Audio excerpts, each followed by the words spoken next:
Welcome back, everybody, and those listening at home. Can we please stand for the pledge? Pledge allegiance to the flag of the United States of America, and to the republic for which it stands, one nation, under God, indivisible, with liberty and justice for all. Thank you all for coming this evening. The first item on the agenda tonight is Superintendent of Schools, Dr. Ferris. Thank you, John. We're going to welcome everyone tonight, those of you who are here, and also those of you who are watching from home. Today is May 4th, and we are celebrating that May the 4th be with you. Lots of kids were not allowed to bring lightsabers to school today, but they were certainly acting out the program. Want to just take a little bit of a tour around the district. We had some great things going on in our elementary schools. Packer Jack greeted the Sunrise Drive students. He was also at Cherry, and I know they're going to be doing something at Lincoln as well, just getting ready for the Ducks game. We had some great chorus activity with Dr. David Siling, working with our choral kids and kind of doing some advanced work with them. We had Sayville High School students attending the Long Island Science Congress. We had some amazing science projects and some kids doing really well there. We see some people we recognize, right? Here's just an example of one of our students in the RISE program doing a butterfly hatch project, Paige Weber, and just really cool projects based on research at the high school. We also had our fifth graders participating in the LIFESA competition and in music and doing a wonderful job there.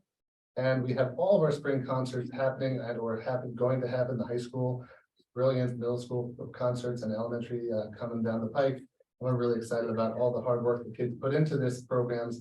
They get to perform and demonstrate for the community coming up. And it just sounds absolutely wonderful. So kudos to the kids and to the staff who helped prepare them for this.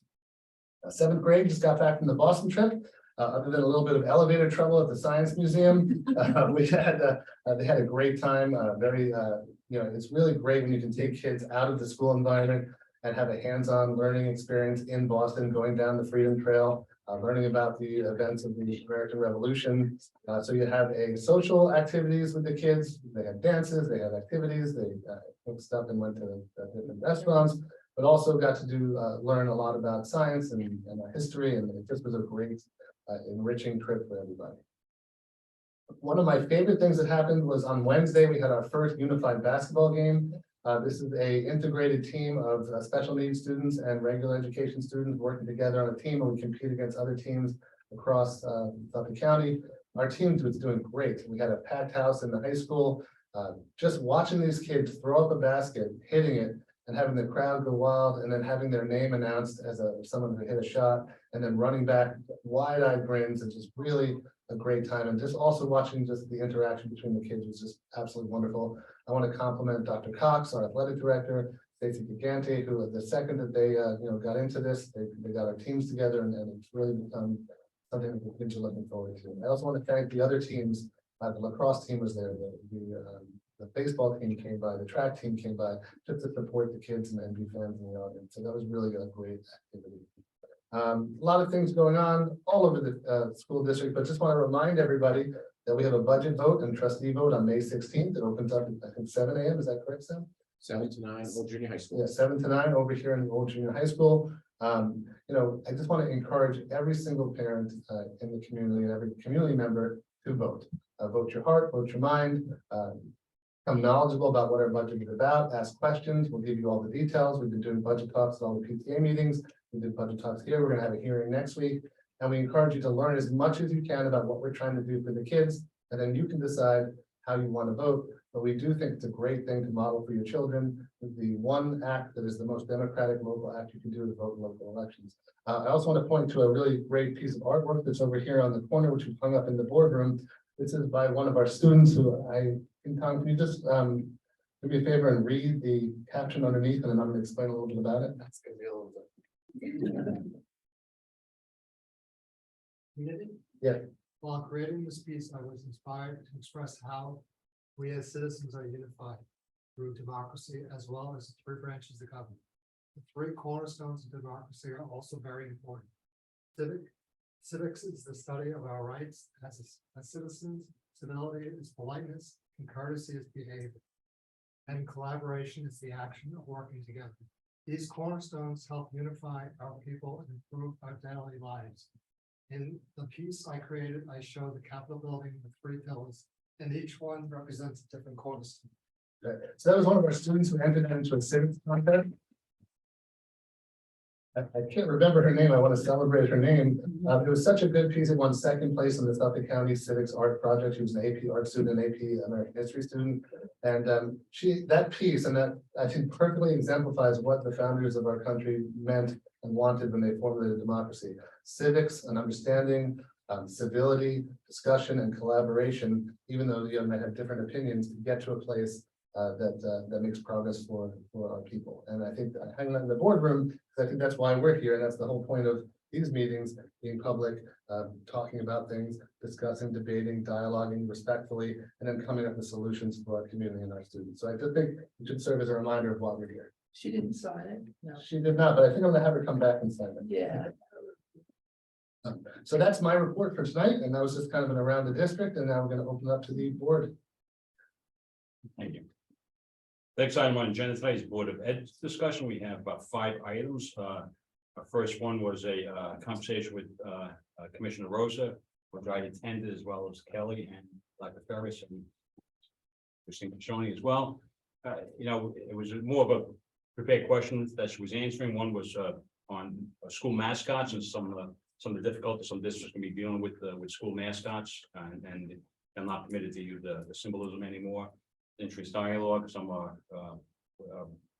graduation requirements, and was 1 or 2 other items, and I just can't think. It was a pretty good discussion. It wasn't the back and forth. But they had limited time. She had limited time and availability. Budget. And there was one other. I had the tan item in there. I was there, the tan item. And actually, the discussion was about TAM borrowing, which this board has discussed before. We have to borrow money to get money. So in other words, we have to wait for our tax money to come from the county as well as the town. And the question was, why can't we use some of our reserve money and not pay the high interest rates on the borrow money? So there was a couple of resolutions up in Albany. And hopefully we don't have to do it anymore, but it does cost the district considerable sum of money. Same what we spent the last time for TAM borrowing. Well, last year was 21,000. This year was over 250,000. So $250,000 saving to the district that we could use some reserve funds to just replace when we got a state fund. So, and I've known we borrowed, and when interest rates were much higher than they are now, considerably more sums than that. So it doesn't make sense. Why can't we use our own money? Why do we have to borrow money where it's better? So it's that was a couple of things that we discussed. And The only thing I was thinking the entire time we were talking about the mascots was thank God for the golden flashes. And I guess if we get in trouble for offending the weather someday, for now, we love the golden flash. And it's interesting, because this has been on the books almost 20 years, and now it's coming to fruition. And there's some districts, specifically, we're talking about Brentwood, to change their terrazzo floors, because so they have representation that is no longer in the community. It's gonna be quite expensive for the district. And it was like, you guys knew about this for 20 years. We'll give you some help, but you should have financed for it. So it's And there's no leeway in interpretation. there is some, you have to file an appeal. I know Sage was filing an appeal. Right. So basically, they're saying that if it could be tied in any way, shape, or form to indigenous people, even in the past or the present, it's not allowed. So if you're the Warriors, like Wanta's the Warriors, you can't say now we're the Warriors with a knight in shining armor helmet, because once upon a time it was the Wanta Warriors, but then you can argue, well, we're honoring people, but then they could argue, well, those people don't think they're honoring them. So it's a very frustrating topic for those school districts that have it, because they have turf fields that have to be replaced because the Indian head is in the field, or a floor with the banners. It's extremely expensive and frustrating, because there's a lot of history in those towns where they've been those team names for decades. And I think she looked at it from the standpoint of the indigenous people and how it's upsetting to them. So they can't appeal it. Yeah, I thought overall it was a pretty good meeting and it went well, and Kelly, you want to add anything to? No, I think you're good with, but I was gonna say no, you hit No, it, no. hit everything, yeah, you got everything. Okay.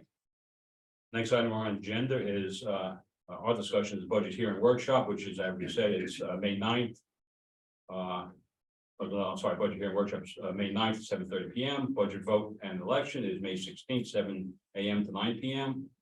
Next item is National School Board meeting, May 30th at Fox Howell. We do have a couple of our board members who are receiving awards. Tom Cooley is receiving Outstanding Board Service Award. And Maureen Dolan is also receiving an award for dedicated school board service, and we give this award to our longstanding board members over 20 years, and I think Maureen's been on the boards for Just a couple. over 20 years. We're not gonna say how long, but yeah, she's done it well. Board meeting dates. I just want to say, that this was a secret committee that did this. I'll say a lot enough. But thank you very much. I mean, I appreciate it. Thank you, both of you, well deserved. Well deserved. Number 5 on our discussion is board meeting dates. I'm guessing for the 23-24 school year, and we have to approve this tonight, or is it just a general? Not a resolution, just a. I mean, it's set in stone, right? I mean, I know, I think it has to be voted on. Yeah. Is it on? I don't see it on the agenda though. I think the dates are on there. I think it was to be reviewed tonight. It's reviewed on the agenda next. If you, next board meeting. if you want to change anything or make any recommendations, I will look at it and then I will present a new one to you. But this is just for you to review. So if you have any suggestions or. I remember our newest board member had a little inquiry about the July meeting. Yeah, that July meeting. For all the July people, don't you have a life? I'm meeting on the 4th, I mean, on the 5th. Like that. So 6 of us will be here, maybe, or maybe 7, I don't know. Okay. I want to read it. Yeah, so please review it, and we'll vote on it at our next board meeting. And I think that's it for board, unless anyone else have anything for board discussion.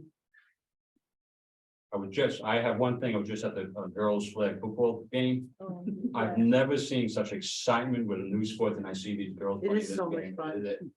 So much enthusiasm and so psyched. I mean, they pump, and so far, I think we're undefeated. No, we're not, but we've won 8 in a row. Yeah. Okay, so in my mind, we're undefeated, but we won 8 in a row, and and the way this whole thing, took place, and how these 2 students came to us at a board meeting early last year and said, would you guys consider this? And it was such a fantastic thing for our female athletes, and it's so well received.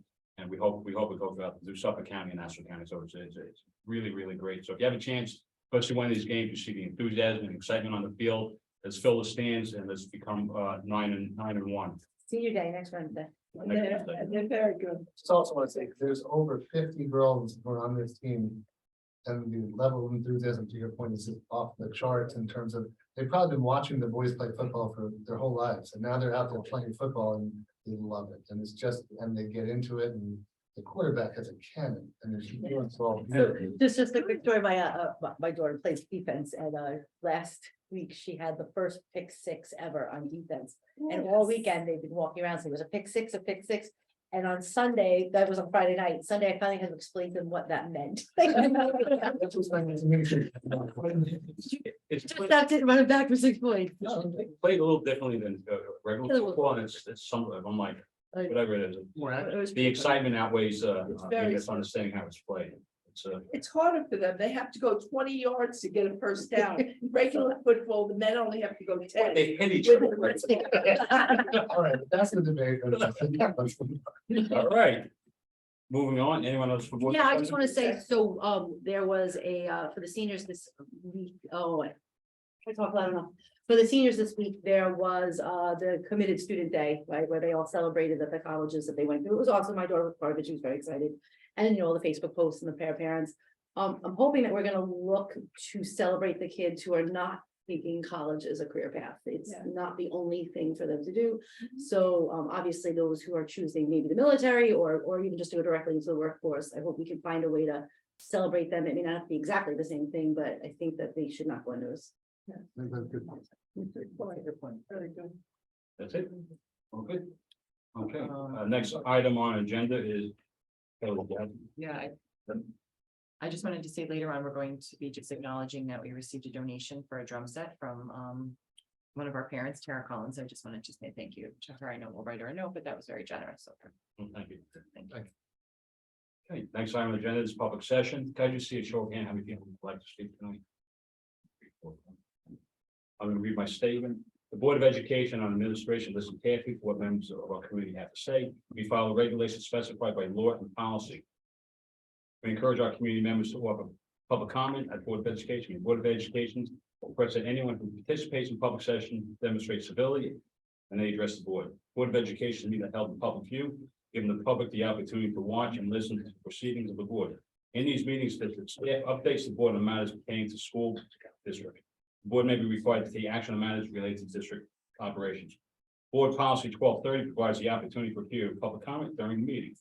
With that in mind, we offer brief parameters of public comment period. I don't think we're gonna need 30 minutes tonight, but we will set aside 30 minutes that have been set aside to comments and questions by the public before the board agenda is moved. The board reserves the right to participation in any given case or to the extent maximum comment period is deemed necessary. Questions or comments by the public are limited to 3 minutes per person. Speakers are asked to identify themselves and with the group they represent. Speakers should conduct themselves in a civil manner and direct their comments to the board. The board will not be permitted discussion involving individual district personnel and students and community members. So I don't see we have a podium up here tonight, so if you're gonna budget for a podium. I think it must be at the junior high school from the last meeting. So we'll have to- So again, if you don't mind just standing in your spot and it's, or maybe come forward so we can hear you a little bit better. So first person, please. Stand in front of the chair, so if I. You look like a podium. That's a great idea. This, okay, can I move it there? Yes. Yeah, you can reread it. Okay, all right, I hope that didn't count as my 3 minutes. All right, so good evening. Tonight I have a few questions and statements that I would like to share. As Dr. Ferris and I have spoken about this in the past, social media can be dangerous and rumors can spread rapidly. So first, I like to say that my name is Shannon McCard, and it is true that I have shared with our community that they may write my name in on election day. To clear the air, since rumor has it, some has said it is hard to be a qualified board member. I am 41 years of age. I am a qualified voter in Sayville since 2019, and I can read and write. I understand my name needs to be spelled correctly on each ballot. If you ask why I'm doing this, it is because I feel no candidate should run unopposed, and our community deserves to have a choice. Sayville community, especially working parents who cannot attend these meetings, need to be heard, and all information needs to be transparent, the good, the bad, and the ugly. Next rumor is that Sayville School District is changing our homework policy because they feel it cannot have equity. Is that true? Will homework be a thing of the past? I'm gonna ask you to finish up on a few questions. The third rumor is that the secondary teachers are being instructed to change their teaching model to student-based learning. Students will be walking into a classroom where the teacher will provide them directions. They will then have 30 minutes of group work, and then they will continue at the end of class for about 20 minutes as a whole class. Is that true? Next, I would like to thank Christine Sarney from last meeting. You commented that Sayville needs to be setting the tone versus waiting for the state to tell us what to do. That it could be too late. I applauded you the last meeting, and I hope that that is true. With that said, 2 board meetings ago, I mentioned that the state guidelines suggest that children should be made aware when a lockdown is a drill. I shared that the building that I'm employed in does announce it as this is a drill, lockdown, lockdown, lockdown. My children experienced a lockdown drill in Lincoln Avenue last week. Not only did they know that they were having a lockdown, they knew the time that it was going to happen. They were instructed not to be in the halls and to make sure that they were back in their classrooms. And I say that because my daughter is a student who receives resource room and reading. She had to leave that service early to make sure she was back in the classroom and not stuck in the hallway. So to respond back to James, who's not here, from a few weeks ago, he asked me if it was something that my superintendent did on their own or if it was actually a norm. And I had said that I felt that it was a suggestion from the state So I just wanted to say, obviously, it's a suggestion from the state, because now I know that Sayville's doing it as well. And I don't feel that it's in the best interest of a child. I feel like they need to not know when it's happening, just like a fire drill. The bell goes off, you just stand up and you get out of the building. It should be the same thing for a lockdown. Finally, thank you for bringing the police officer last meeting. I found it extremely important to hear that he also does not think that the system put in place will keep all children safe. That he himself has taught his own children to do something completely different if a real lockdown actually occurred. If that doesn't motivate each and every one of you to make a change, then I'm scared to feel that my children are not safe. Thank you. I think we're gonna finish up with all the people who speak tonight. We'll answer your questions after, as soon as we're done. Okay. Next, please.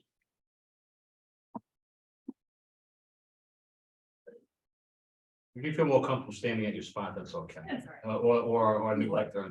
I'm too for this is everyday business for me. Podium style, chair style, we'll make it work. Hi, my name is Megan Miller and I'm a parent of a kindergarten student at Lincoln Avenue Elementary School. I speak to you tonight from the perspective of both a concerned parent and also as a teacher myself. I'm sure you're aware of the security incident that happened involving my child's class yesterday when they were left in the care of a substitute teacher who had a complete disregard for their safety and well-being and allowed the children to leave the classroom for extra recess at dismissal time without being accompanied by an adult on the playground. The substitute heard us say that the students did not belong outside. My daughter is parent pickup, so I was there. Did not belong outside and let the door close anyway, closing a class of 5-year-old children outside of the building. It was up to myself, as well as many other concerned parents, to collect and corral almost the entire class back to the classroom. The staff members in charge of normal parent pickup and bus duty could not leave the other children unattended, which meant that my child and others were on their own if I had not been there to intervene. It was terrifying to witness as a parent. It was a security nightmare, yet not one security guard could be seen during the event or after. Had there been security patrolling the building, backup could have easily been called on the walkie as it is in my school in any situation. And our children would have been in the care of an adult immediately. This error was unacceptable on the part of the substitute, but more importantly, brought the issue of security way too close to home for myself and the other kindergarten parents of Lincoln Avenue School. I have listened to the previous Board of Education meetings while putting my children to bed, discussed the issues of budgeting and safety, and I have to tell you that there is no price that I know myself and the other parents of Sayville would be not willing to pay in order to, that I have to tell you that there is no price I wouldn't pay for my child's well-being. I have listened to you speak about how much bulletproof glass costs, how unsightly it is in the classroom. Parents don't care if things look pretty. We want it safe for our kids and for our teachers. In my short experience at the elementary school, I've only seen one security guard at the front desk at any given time, as essentially a greeter and an ID checker. In my school, that's a job for a teacher. It's a teacher duty. As both a teacher and as a parent, I have little confidence in my child's safety after this incident due to the lack of presence of security outside the classroom. I love my daughter's teacher and we trust her with her life, but it is not solely her responsibility to keep my child safe. It is the district's responsibility to use this extraordinary proposed budget to hire more security guards and to make our children feel more safe outside of the classroom as well as in. It is not unreasonable given the world that we live in and what we see on the news daily and what happened yesterday and as also what happened yesterday to ask this of you guys. So thank you for your time. Thank you.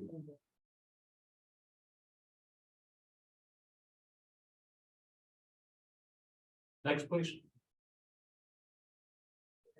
Me? Yep. James, it's not coming? I have no, next, please. Okay. I was going to ask James a question. So if you just don't start my time right now, give me a second.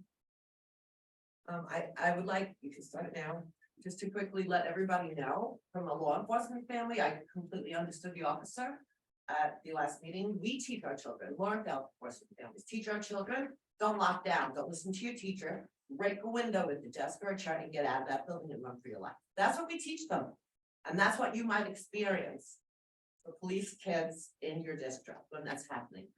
Because locking down a person keeping them a still target. Is a still target the easiest one to hit? Just so you know.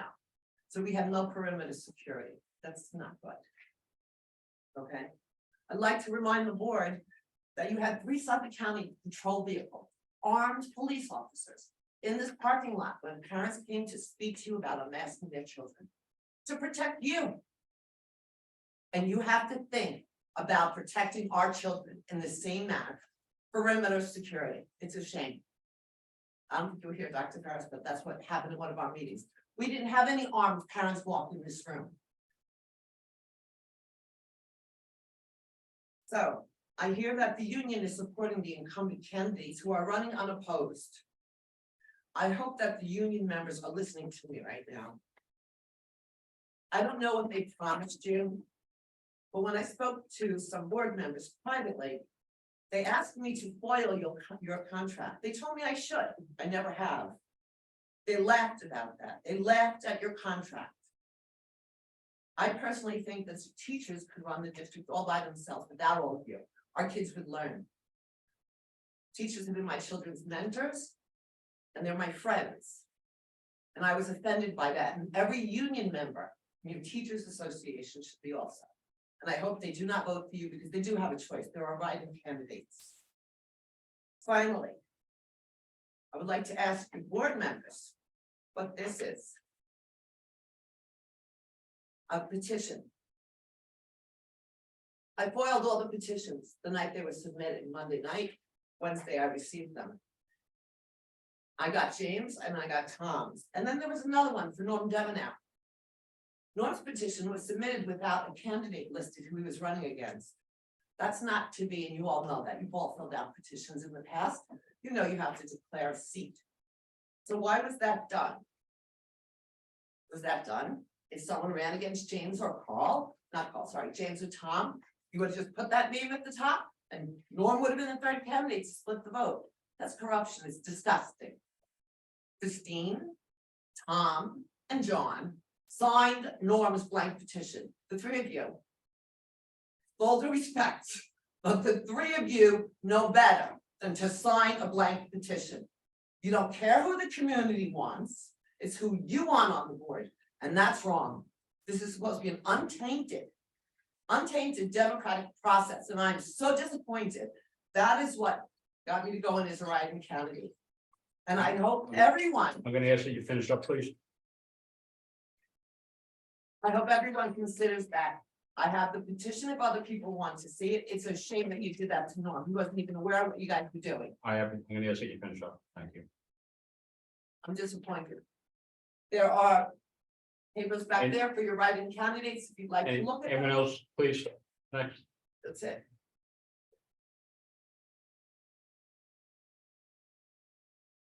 Just can you hold on one second? I just want to reset it. For you.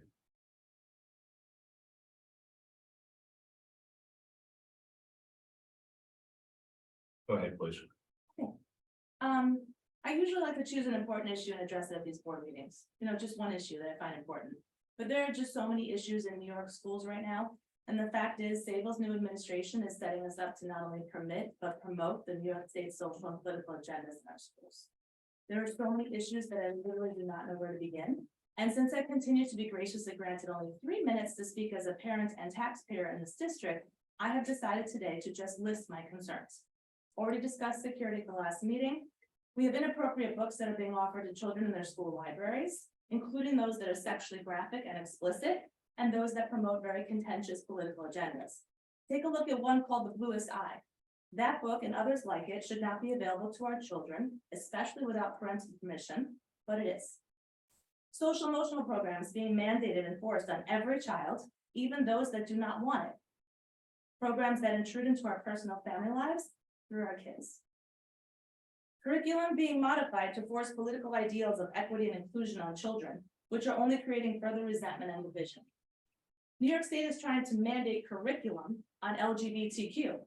And when they do, schools will be able to decide how extreme they take that curriculum. Sayville's administration and some of our politically driven BOE members will support forcing this controversial and extremely political curriculum down the throats of children who are not developmentally ready to discuss the topic and parents who do not want it discussed with their children. You can be sure the curriculum here will also continue to be manipulated to satisfy CRT and DEI objectives by instilling the idea in our children that they have families of privilege. I'll have everyone attending and listening to this meeting know that everything I have ever earned in my entire life, I have had to work and fight for. And my children are not privileged to be Caucasian. They are privileged to have a hardworking, aware, loving, and devoted mother who has expectations for them as people. They should not have their schools teaching them to feel guilty for who they are and what they have. And they should not have their academic expectations lowered in the name of equity. Administration reportedly being hired and fired based on their willingness to be complicit in woke curriculum. Tailoring school staff to fulfill social and political agendas. More current funding for athletic programs, while programs like art and music continue to be on the 3 to 5 year plan. Dilapidated venues and outdated non-functional technology for high school performances are a couple of the issues. Unnecessary staff promotions, creation of some new positions we don't need, and raises for staff while the taxpayers carry the burden of a $2.7 million increase in the budget for Sayville schools, 75% of which goes to salaries, staff health benefits, fringe benefits, and staff pensions. A board of ed that continues, not all of them, to make parents feel like they're not being heard at board meetings by limiting their speaking time, rolling their eyes when we speak, and condescending attitudes from those who are supposed to be working with us. I'm almost done, John. Can I give you a couple of more seconds? You may feel very confident on the path you're heading down with our children, because some of the parents in this town support your woke ideals and the plans that you have for our kids. But there is a large number of parents that do not. And if I were you, I wouldn't test our resistance Now, to extreme political and social agendas in our children's schools. Thank you. Anyone else? Okay, like the first, maybe answer those questions. Yeah, absolutely. I just want to kind of start with the beginning and go to Mrs. Rickard. Thank you for asking those questions. I know there were some posts on social media, so I want to definitely clarify. We are absolutely going to continue homework in the schools, K through 12. There's absolutely no discussion about removing homework. We did do a survey with parents and students, and the homework came up as concerns regarding the quality of the homework, the amount of homework, the pacing of homework in terms of teachers being aware of when they're getting big assignments and other teachers getting big assignments. So there was a meeting at the middle school where we talked about not just homework, but the use of the 60-minute block for the middle school.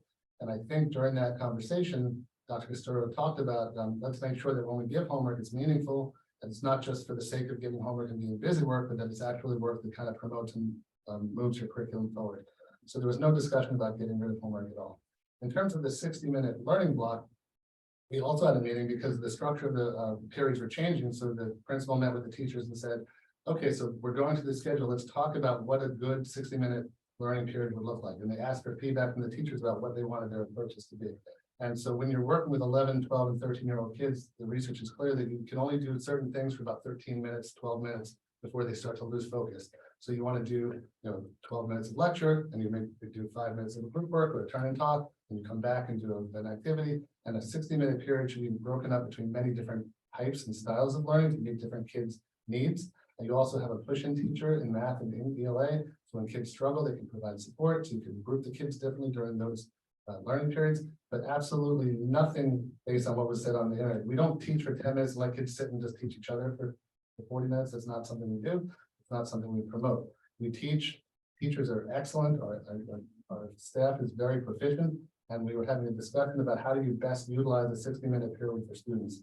Never was there discussion about not teaching the children, letting them be on their own devices. Also, there was some comments about like getting rid of tests and quizzes, and that's not true either. We're going to always continue to have tests and quizzes, but one thing we did talk about was that a healthy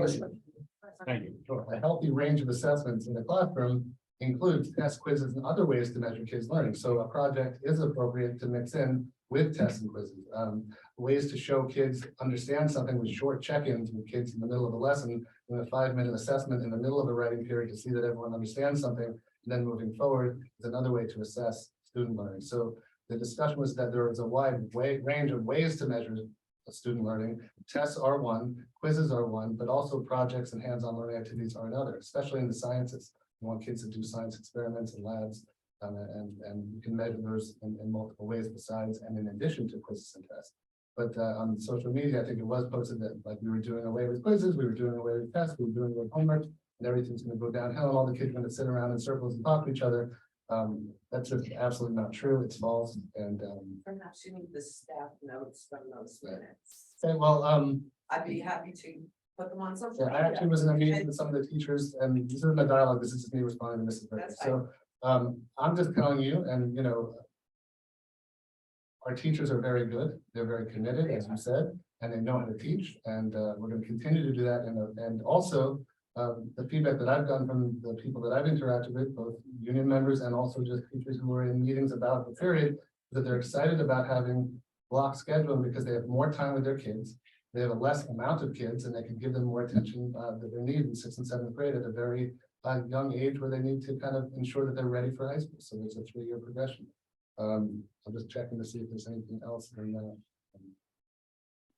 Yeah, I think I got those. In terms of this situation in Lincoln, I just want to apologize to you. That was a really bad situation that should not have happened. Mr. Bullis spoke to the substitute teacher. She's no longer, well, I'm not going to talk about that, but I'm going to say it shouldn't have happened and it won't happen again. And there's going to be some follow-up emails to the parents about the future protocol to make sure that that never happens again, regardless of whether it's a sub or a classroom teacher on duty. Also, just want to comment, we do have more than one security guard in the buildings, and one is usually at the front, alone at the front, but there's another security guard usually who does perimeter checks and also in and out of the hallways of the building. But it's not all day, but it's different. And they're not armed. It's like a civilian. Okay, I'm gonna go through. Mr. Chinella, I just want to say this for myself personally.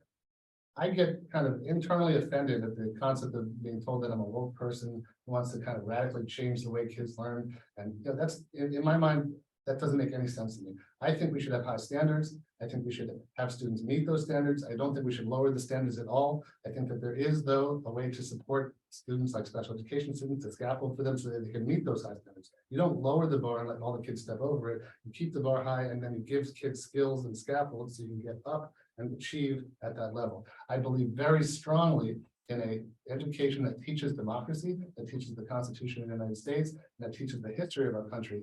I do not believe in revisionist history. I do not believe in teaching kids that everyone gets the same and that if someone has more, you have to give someone less. I've seen the videos you've sent me. I've agreed with many of the pieces, not all, but I just think there's a lot of this throwing around of you're the extreme left, you're the extreme right, we're this, we're that. It's kind of like, no, I think it's kind of just, let's have a conversation. Make an appointment. Let's sit and talk about the curriculum. I'll go over my social studies curriculum with you, my English curriculum. I think our teachers are awesome. I think they care deeply about the kids and they want to deliver the curriculum that we've been delivering for the last 10, 15, 20 years. It's not very different. American history doesn't change. It's we don't have to have dialogue now. I just want you to know that I've been hearing these things about like, you're making a lot of assumptions about me and about my staff and about the administration, that we have a certain political bend. And it's actually kind of makes me laugh because I think a good teacher and a good administrator is one who people can't tell. You present all the facts, you present all the information, you talk about different sides of an issue, and then kids always wonder, are you this, are you that? But they never know because you just presented the concepts and let them come to the conclusion, which that beautiful student did in their artwork about what they believe America represents. And that's why I'm hanging that on the wall, because I think we need more civility. I think we need more dialogue, we need more discussion, because the truth is we're probably much closer to the middle than everyone really assumes on social media, which polarizes everybody. So that's just. I'll say, I hope that that's true, but with New York State, the things that they're taking down and I see them coming, and you read about them every day, and the new curriculum that they're gonna be pushing in, and the new concepts they're gonna be pushing in.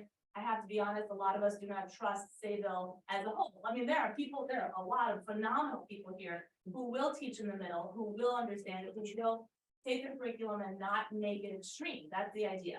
But we have teachers here who have political statements in their room and have political posters on the back of their doors for their students to see. And so we know this is going on. The students report back.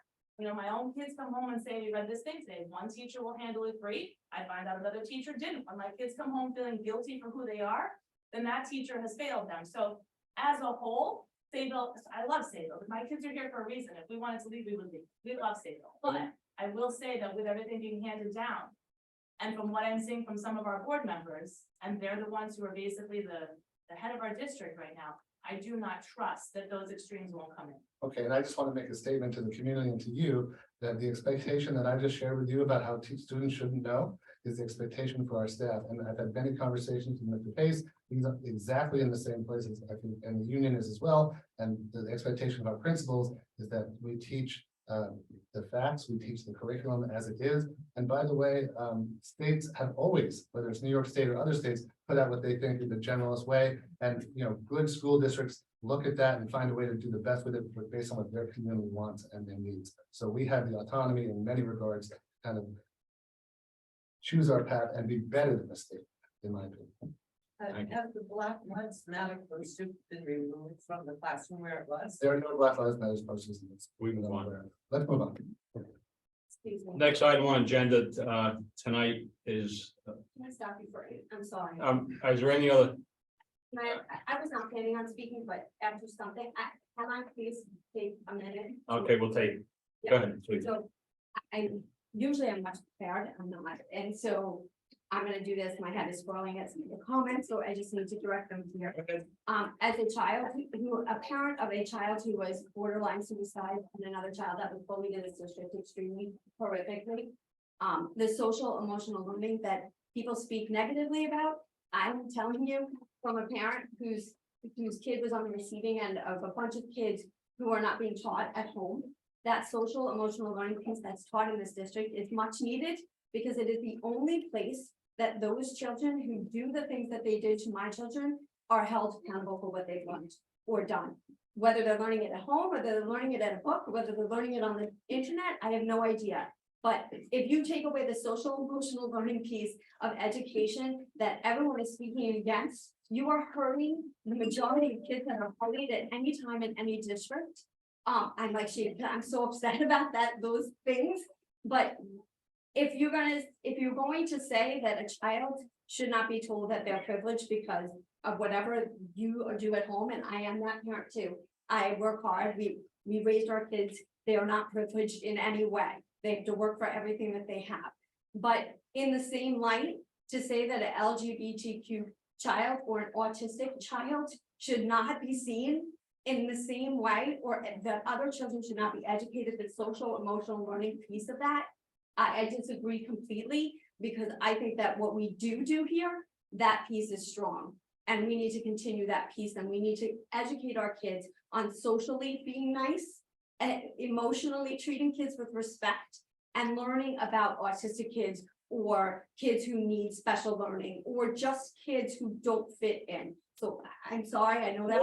I'll apologize. That piece is the most important piece to me, that you've heard me speak for the last 20 years. And if anybody thinks that we should take social emotional learning out of these buildings, I stand to differ, and I know all the people that I converse with in this town are right behind me. And if I need to bring them to the meeting to do that, then I will sure try. I'm sorry. Well, thank you for your comments. Thank you very much. Okay. Next item on agenda, 6.01, approval of minutes of April 19th. Need a motion, please? Motion. Second, discussion? All those in favor? I'm staying, I wasn't here. Okay. I'm gonna call 7-1 to 7-6. I want to call 7-7 separately. I have a motion 7-1 to 7-6, please. Second. Discussion? All those in favor? Motion 7-7, motions, 707. Recommend action finance. Have a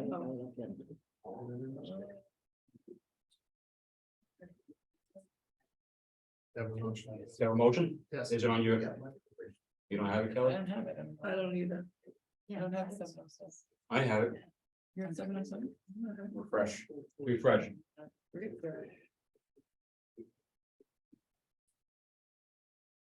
Give it 1 second.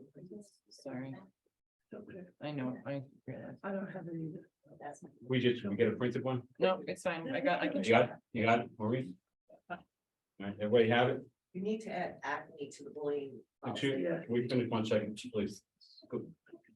Yes, I have it. Yeah, everybody have it? Yeah, okay. Could I have a motion on 7.7, please? Motion. Second, discussion? Discussion? No. All those in favor? Opposed? New business other, 8.1 to 8.3, please. Motion? Motion. Second, Second. discussion? Regarding the policy review and adoption. Yeah, we have student harassment bullying is our That's first the review, Review.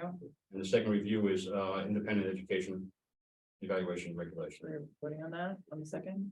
We're voting on the second, and we're, first is the first one is the first review. Okay. The second one is the second review. Got it.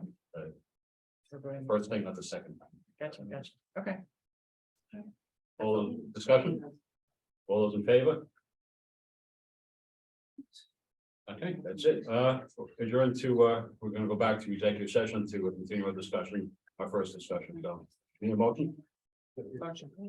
Second, I can second, right? I can second that. Second yourself. I can second mine on the motion. You got it. Okay, have a great night, everybody. Thanks for coming.